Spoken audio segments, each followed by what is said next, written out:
우리 시편 7편 1절, 2절, 15절, 16절, 16절, 17절을 이렇게 읽도록 하겠습니다. 시편 7편 1절하고 2절, 다음에 16절, 17절 이렇게 4절만 읽도록 하겠습니다. 시편 7편 1절, 2절, 16절, 17절입니다. 같이 읽겠습니다. 여호와 내 하나님이여, 내가 주께 피하오니 나를 쫓아오는 모든 자에게서 나를 구원하여 내소서. 건전할 자가 없으면 그들이 사자같이 나를 찢고 뜯을까 하나이다. 16절 17절입니다. 그의 재앙은 자기 머리로 돌아가고 그의 포악은 자기 정수리로 내리리로다. 내가 여호와께서 의를 따라 감사하며 지존하신 여호와의 이름을 찬양하리로다. 아멘. 여러분 억울한 일 당해 보신 적 있으시죠? 억울한 일 당하면 어떠세요? 내가 하지도 않은 이야기 했어도 다른 사람이 스스로 오해하고 그것 때문에 많이 힘들어할 때, 그리고 정말 어떤 상황이 내가 하지도 않았는데 그것이 내가 한 것처럼 오해되어지고 이랬을 때 여러분들에게 막 공격하고 내가 그 공격의 상황 속에서 어찌할 바를 모를 때 억울한 상황들이 있으시잖아요. 저도 예전에 이 사역을 할 때 제가 교회에서 이렇게 인쇄를 한 적이 있거든요. 제가 대학원 다니면서 인쇄를 하고 있는데 느닷없이 그때 담임 목사님이 나한테 도둑 복사를 한다라는 얘기를 하시는 거예요. 이 도둑이라는 단어에 확 화가 너무 나더라고요. 제가 도둑 복사하려면 목사님 없을 때 하지, 인쇄를 하는데 그 앞에서 저한테 도둑 복사한다고 이런 얘기를 들었을 때 제가 너무 화가 나는 거예요. 제가 그래서 어떻게 된 줄 아십니까? 제가 복사 인쇄 A4 용지 한 박스를 사다 놓고 집에 가버렸어요. 집에 가서 한 며칠을 정말 속상하고 화가 나고 정말 얼마나 울었는지 모릅니다. 그 말 한마디에 사람이 얼마나 억울하고 속상하고 힘든지 정말 사역을 다 포기하고 싶더라고요. 사실 그런데 그렇게 해서는 안 되는데 너무 화가 나니까 그냥 말도 없이 그냥 그 자리에서 복사 한 박스 사다 놓고 그냥 와버렸는데 너무 화도 나기도 하고, 그런데 그 상황이 또 나중에는 하나님 앞에 너무 죄스러운 거예요. 여태껏 목회의 길을 말았는데 이런 것 때문에 내가 이렇게 모든 것을 포기해야 되는가, 이렇게 며칠을 사실 교회를 안 가고 속상했거든요. 이제 관두려고 작정을 한 거죠, 사실.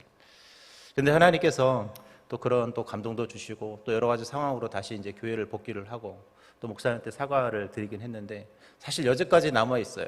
사람은 참 그래요. 자신이 당했던 그 억울함, 자신이 당했던 그 아픔 때문에 솔직히 너무 화가 나고 정말 그것을 어찌 분표를 하지도 못할 때가 너무나 많습니다. 특별히 또 이 목회를 하면서 느끼는 것이 있어요. 우리 성도들이 했던 이야기에 대해서 상처를 받기도 하고 전혀 내 의도와는 상관없이 해석을 해서 그것 때문에 저를 오해할 때 참 억울하고 답답하고 이것을 어떻게 풀어야 되는데 풀어볼 방법도 없고, 저는 우리 세대의 성도들은 혹시 교육자한테 오해되는 일이 있을 땐 물어봐세요. 여러분 물어봐 주셔야 돼요. 한 번 더 물어보고 도대체 왜 그런 이야기를 했는지, 왜 그런 상황이 생겼는지 물어보고 이야기하다 보면 그 오해가 풀릴 때가 있어요. 그런데 많은 사람들은 오해가 있을 때 그냥 뭐 할까요? 오해하고 말아요. 원래 그랬을 거야. 나에 대한 나쁜 감정으로 이야기했을 거야. 나에 대한 나쁜 행동으로 이야기했을 거야 라고 말할 때가 있습니다. 그러다 보면 그것이 상처가 되고 그것 때문에 서로 힘들어하는 경우가 많습니다. 그 오해가 계속되면 언젠가는 오해가 너무 심각해서 아무리 그 문제가 이야기를 해도 이제는 전혀 풀리지 않고 오히려 그것 때문에 더 깊은 상처를 가질 때가 있습니다. 억울함이라는 건 바로 그런 것이죠. 오늘 성경에 등장하는 다윗이 그랬습니다. 다윗도 너무 오늘 성경에 보니까 억울했던 것 같아요. 자기가 잘못한 것도 하나도 없었습니다. 그저 하나님이 어느 날 사무엘 선지자를 통해서 기름 부음을 받게 해요. 자기가 기름 부어 달라고 부탁한 적도 없고 하나님께 왕이 되려고 부탁한 적도 없었습니다. 그런데 그는 기름 부음을 받고 앞으로 왕이 될 것이라는 그 사실을 이 사울이 알게 된 것 같아요. 그래서 어떻게 합니까? 사울은 계속 쫓겨다니는 그런 신세가 되었죠. 여러분 만약에 여러분이 이런 상황이라면 하나님이 어떻겠습니까? 저는 하나님이 더 싫을 것 같아요.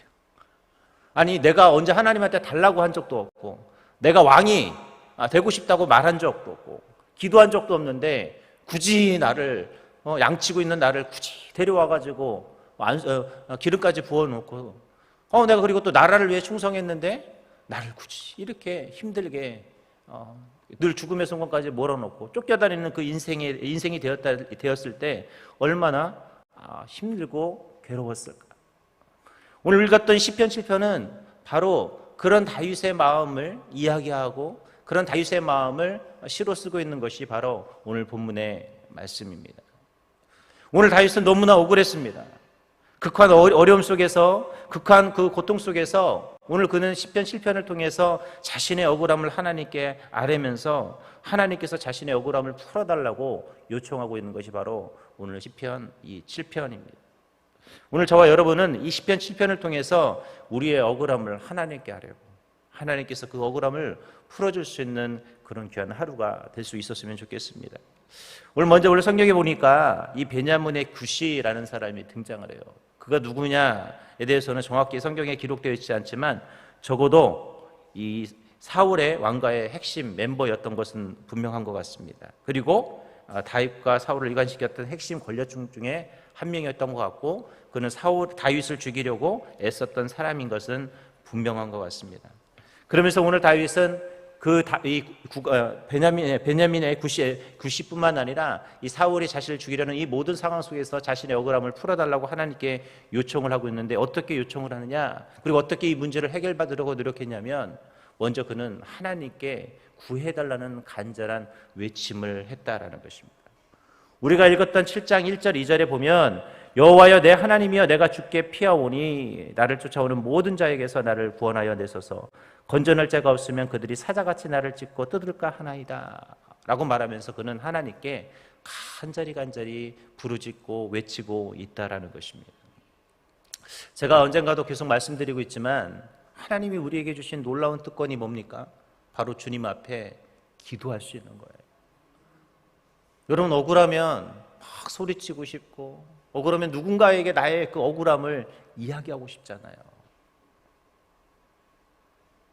바로 저와 여러분이 하나님께 호소해야 한다는 거예요. 억울할 때 그 사람을 미워할 것이 아니라 하나님께 기도하고 호소해야 합니다. 오늘 이 다윗은 그 하나님 앞에 호소를 해요. 뭐라고 호소를 해요? 나의 이 억울함을 주님이 알아주셔야 한다는 거예요. 나 지금 너무 하나님 억울해요.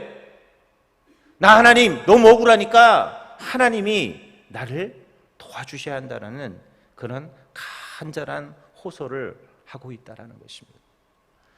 저와 여러분의 입술은 밥을 먹기 위해서, 무언가를 마시기 위해서 지어놓은 입술이 아니라 주님 앞에 호소하라고 지어놓은 입술이라는 사실을 잊지 않았으면 좋겠습니다.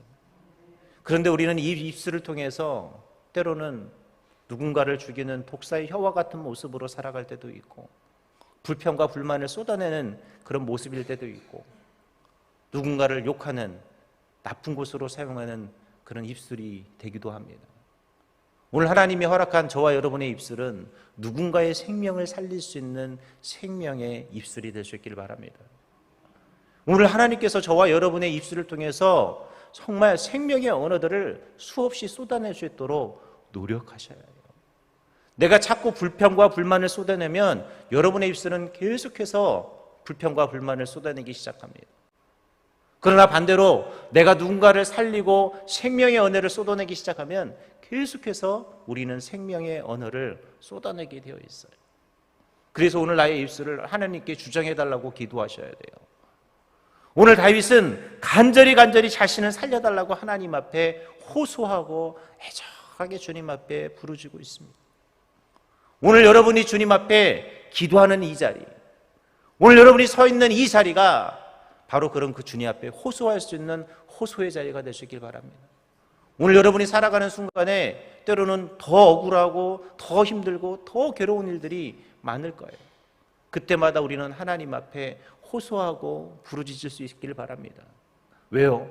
하나님이 저와 여러분의 입술을 창조하실 때는 그런 호소를 하라고 주님 앞에 하나님께서 우리 입술을 창조하셨고 주님이 만들어 놓았습니다. 우리는 늘 적극적으로 주님 앞에 간절히 외쳐 부를 수 있기를 바랍니다. 두 번째로 오늘 다윗이 오늘 자신의 이 억울함을 통해서 무엇을 이야기했냐면 하나님께 의로운 심판을 해달라고 그는 요청을 하고 있어요. 우리가 읽지 않았지만 6절에 보면 여호와여 진노로 일어나사 내 대적들의 노를 막으시며 나를 위하여 꾀서서 주께서 심판을 명령하셨나이다. 오늘 다윗이 자신의 억울함, 자신이 지금 이 쫓기고 있는 이 상황을 바라보면서 자신을 죽이려 쫓아오는 수많은 사람들을 바라보면서 다윗이 무엇을 이야기하냐면 하나님 그들을 심판해 주세요. 나는 지금 할 수 없으니까 주님이 대신 뭐 하라는 거예요? 그들을 심판해 달라는 것이죠. 여러분 하나님은요 대신 심판할 수 있는 능력과 힘이 있으신 분입니다. 그래서 여러분 내가 죄를 지을 필요가 없는 거예요. 내가 억울하죠. 내가 그 사람을 욕해봤자 뭐예요? 내 죄만 쌓여가는 거예요. 미안하지만 난 억울하다고 해서 내가 욕을 하는 순간, 내가 그를 불평하고 똑같은 마음을 품는 순간 우리는 죄를 짓는 거예요. 그래서 우리는 누구에게 이 모든 것을 맡겨야 할까요? 하나님께 맡겨요. 그래서 다윗은요 사울을 용서할 수 있었던 거예요. 여러분 같으면 용서하실 수 있겠어요? 수십 년을 여러분을 쫓아다니면서 죽이려 해요. 몇 번을 살려줬는데도 불구하고 자기를 죽이려 해요. 어떻게 그런 사람을 용서해요? 우리가 한 번, 두 번 정도는 용서할 수 있는데 이 사울은요 계속 쫓아다녀요. 적어도 자기를 살려줬으면 뭐 해야 돼요? 이제 그만 쫓아다녀야 돼요. 그런데 사울은요 끈질기게 쫓아다녔거든요. 여러분이 그런 상황에 처한다면 여러분은 용서가 쉽겠습니까? 한 번은 우리가 다 용서할 수 있잖아요. 나에게 잘못한 사람을 용서할 수 있잖아요. 그런데 이렇게 용서해 줬는데 자신을 여전히 죽이려 쫓아오는 이 사울을 본다면 여러분 그 다음에 뭐라고 하시겠어요? 이제 내가 저 사람 죽여도 할 말이 없어 이렇게 말할 거예요. 그것이 우리의 모습일 거예요. 그런데 오늘 다윗은 끊임없이 용서합니다. 왜? 내가 아닌 하나님이 하시기를 맡기는 것이죠. 오늘 우리도 그래요. 내가 하려고 하지 마시기 바랍니다. 내가 누군가를 심판하고 누군가를 비판하고 누군가를 욕하려 하지 말고 하나님이 그를 만지시기를 기도해 주세요. 여러분 내가 한 대 때리는 것보다 내가 미워하는 것보다 하나님의 심판이 얼마나 무섭습니까? 여러분 지옥이 왜 무서운지 아세요? 불타는 고통이 있어서 무섭습니까? 왜 무섭습니까? 지옥이 무서운 건 영원하기 때문이라는 거예요. 잠깐의 고통이 아닌 영원한 고통 속에 거하기 때문에 무서운 거예요. 여러분 생각해 보세요. 잠깐의 고통으로 끝나면 그것은 지옥이 아니에요. 지옥이 무서워할 필요도 없어요. 근데 지옥이 무서운 이유는 영원하기 때문에 무서운 거예요. 그 고통이 잠깐 몇십 년, 몇백 년 있다 끝나는 게 아니라 영원히 지속이 되기 때문에 무서운 거라는 거예요. 근데 그 고통을 누가 줄 수 있어요? 하나님이 줄 수 있어요. 하나님의 심판이 임하면 저와 여러분이 하지 않아도 어떻게 해요? 하나님이 할 수 있다. 그래서 우리는 누군가를 미워하기보다 뭐 해야 될까요? 하나님께 호소하고 하나님의 심판을 우리는 기도해야 합니다. 다윗은 그걸 알았어요. 최고의 복수는 하나님이 심판하시는 것. 자신이 하는 것이 아니라 하나님이 하면 된다. 하나님이 일하시면 그보다도 더 무서운 고통을 줄 수 있다는 사실을 알았어요. 여러분 그래서 다윗이 사실 어찌 보면 가장 멋있는 사람 같지만 무서운 사람인 거예요. 저는 여러분이 무서운 그리스도인이 되었으면 좋겠습니다. 여러분 내가 누군가를 욕해서 내 죄를 쌓지 말고 누군가를 미워해서 내 마음에 자꾸 죄악을 쌓지 말고 하나님의 심판을 기도하세요. 다윗은 그것을 알았기 때문에 오늘 6절에서 뭐라고 하냐면 하나님이 심판해달라고 요청하고 있는 거예요. 세 번째로 이 다윗은요 어떻게 이 자신의 억울함을 하나님께 풀어달라고 요청했냐면 하나님의 심판이 무섭게 그들에게 임해달라고 기도하고 있습니다. 심판을 어떻게 해요? 아주 무섭게 임하게 해달라고. 오늘 읽지 않았지만 12절부터 16절까지 보면 어떤 식으로 얘기하냐면, 사람이 회개하지 아니하면 그가 그의 칼을 가시며 그의 활을 이미 당겨 예비하셨도다. 죽일 도구를 또한 예비하시며 그가 만든 화살을 불화살 들이로다. 악인이 죄악을 낳으며 재앙을 베어 거짓을 낳았도다. 그가 웅덩이를 파 만들며 그가 만든 함정에 빠졌도다. 그 재앙은 자기 머리로 돌아가고 그의 포악은 자기 정수리에 내리리로다. 하나님께 심판을 요청하는데 무섭도록 그들에게 임하기를 이 다윗이 이야기하고 있다는 것이죠. 이제 말씀을 맺도록 하겠습니다. 때로는 우리의 삶에 수많은 억울함들이 있을 거예요. 때로는 내가 왜 이런 고통을 당하고 왜 이런 이야기를 들으며 살아야 하는가? 내가 정말 뭐 때문에 내가 이렇게 신앙생활을 해야 되지? 왜 내가 이렇게 직장생활하고 내 삶을 살아야 하지 않은 억울함이 있을 때가 있어요. 그때마다 하나님 앞에 간곡하게 호소할 수 있기를 바랍니다. 그리고 하나님의 심판을 기도하시길 바랍니다. 그리고 그 심판이 무섭도록 임하기를 간절히 소망할 수 있기를 바랍니다. 내가 하는 것이 아니라 하나님이 심판하도록 우리의 모든 것들을 내어놓을 수 있기를 바랍니다. 그럴 때 우리는 다윗과 같은 위대한 신앙과 위대한 축복을 누릴 수 있는 자들이 될 수 있을 것입니다. 우리는 내가 심판하고 내가 무엇인가를 하려고 하는 나쁜 행위들을 하지 않기를 원합니다.